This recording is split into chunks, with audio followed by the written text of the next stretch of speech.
देखिए बेटा, ट्रिग्नोमेट्री के बहुत ही इंपॉर्टेंट फॉर्मूले एक्सरसाइज 8.4 के लिए। अगर किसी राइट एंगल ट्रायंगल को मैं देखूं, मान लीजिए ये रहा राइट एंगल ट्रायंगल, जिसमें ये वाला एंगल 90 डिग्री का है और ये बेस एंगल है थीटा, और ये ए बी सी मैं इसको लेबल कर देता हूं। तो इसको परपेंडिकुलर बोलते हैं, इसको बेस बोलते हैं, और इसको हाइपोटेन्यूज बोलते हैं।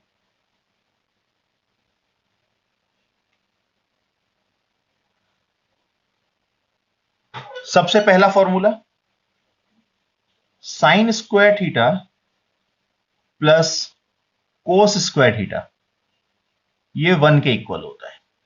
Sine square theta plus cos square theta 1 के इक्वल होता है। इस एक फॉर्मूले से हम दो फॉर्मूले और निकाल सकते हैं। जैसे मान लीजिए साइन को यहीं रखें, कोस को उधर ले जाएं, तो 1 माइनस कोस स्क्वायर थीटा, तो 1 minus cos square theta sine square theta के इक्वल होता है। या आप ऐसा भी कर सकते हैं, कोस को यहां पर रखें और साइन को उधर ले जाएं, तो ये आपके पास दूसरा फॉर्मूला आ जाता है। यानी कि इस एक फॉर्मूले से हम दो फॉर्मूले और निकाल सकते हैं।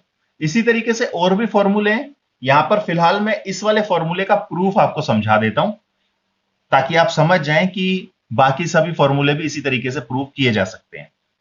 देखिए, अगर मैं sine square theta plus cos square theta की बात करूं, मैं लेफ्ट हैंड साइड को ले रहा हूं यहां पर, तो साइन का मतलब होता है परपेंडिकुलर अपॉन हाइपोटेन्यूज, और इसका स्क्वायर है तो यहां स्क्वायर लगा देते हैं। और कोस का मतलब होता है बेस अपॉन हाइपोटेन्यूज, और इसका स्क्वायर है तो यहां भी स्क्वायर हम लिख देते हैं। तो देखिए, perpendicular square upon hypotenuse square अलग अलग कर दिया इंडिविजुअल। सेम यहां पर होगा base square upon hypotenuse square. इनका एलसीएम ले लेते हैं हम। अगर मैं इनका एलसीएम लेता हूं बेटा, तो आपके पास आएगा हाइपोटेन्यूज स्क्वायर, और ऊपर आ जाएगा perpendicular square plus base square.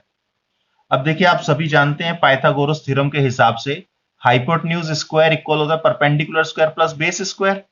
ये पाइथागोरस थ्योरम से आपके पास आता है। अब अगर मैं इसी का यूज करूं, तो मैं इसकी जगह क्या लिख सकता हूं बेटा? Perpendicular square plus base square की जगह आप लिख सकते हो एच स्क्वायर, और नीचे क्या है? H square. अगर मैं इस एच स्क्वायर से इस एच स्क्वायर को कैंसिल कर देता हूं, तो आपके पास आ जाएगा 1। इसकी जगह आपने लिख दिया एच स्क्वायर, नीचे ऑलरेडी एच स्क्वायर था यानी कि 1। तो फाइनली आप समझ गए कि sine square theta plus cos square theta 1 के इक्वल होता है। और इसी तरीके से मैं कुछ और फॉर्मूले भी आपको बताने वाला हूं, वो फॉर्मूले भी हम देखेंगे। इसको आप नोट कर लीजिए पहले। देखिए, पीछे मैंने आपको फॉर्मूला एक बताया था कि sine square theta plus cos square theta equal होता है 1 के, और इससे मैंने दो फॉर्मूले और ड्राइव करने सिखाए थे आपको। इसी तरीके से सेकंड फॉर्मूला अगर हम देखें, तो बेटा ये फॉर्मूला होता है 1 plus tan square theta is equal to sec square theta. और जैसे ये वाला फॉर्मूला मैंने ड्राइव करना सिखाया था, वैसे इसको भी आप ड्राइव कर सकते हैं, और दो फॉर्मूले यहां से भी निकल सकते हैं। थर्ड थर्ड फॉर्मूले के हिसाब से हमारे पास आएगा 1 plus cot square theta is equal to cosec square theta.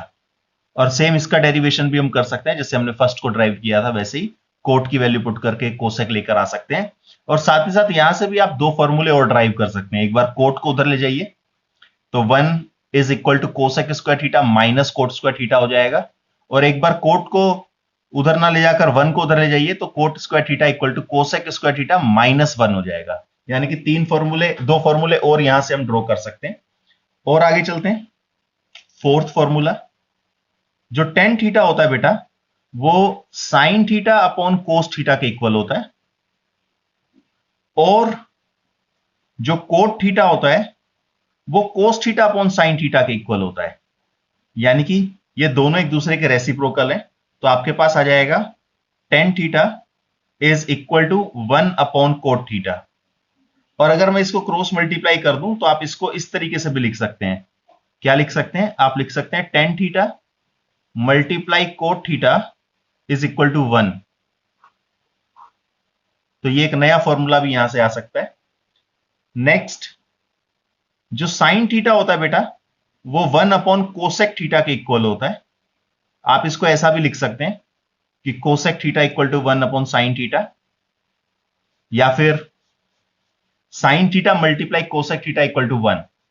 एक फॉर्मूला और आपके पास है बेटे कोस थीटा का। कोस थीटा इक्वल होता है 1 बाय सेक थीटा। इसको आप ऐसा भी लिख सकते हैं कि सेक थीटा इक्वल होता है 1 बाय कोस थीटा। दोनों एक दूसरे के रेसिप्रोकल है। और साथ ही साथ अगर ये दोनों मल्टीप्लाई हो जाए तो आपके पास आ जाएगा cos theta multiply sec theta is equal to 1। ये भी एक फॉर्मूला आपका हो सकता है यहां पर, राइट। ये कुछ ट्रिग्नोमेट्री के फॉर्मूले हैं जो हम बेटा इस एक्सरसाइज के अंदर इस्तेमाल करने वाले हैं। बहुत ही इंपॉर्टेंट और अच्छे फॉर्मूले हैं, इनको आप जरा नोट कर लीजिए।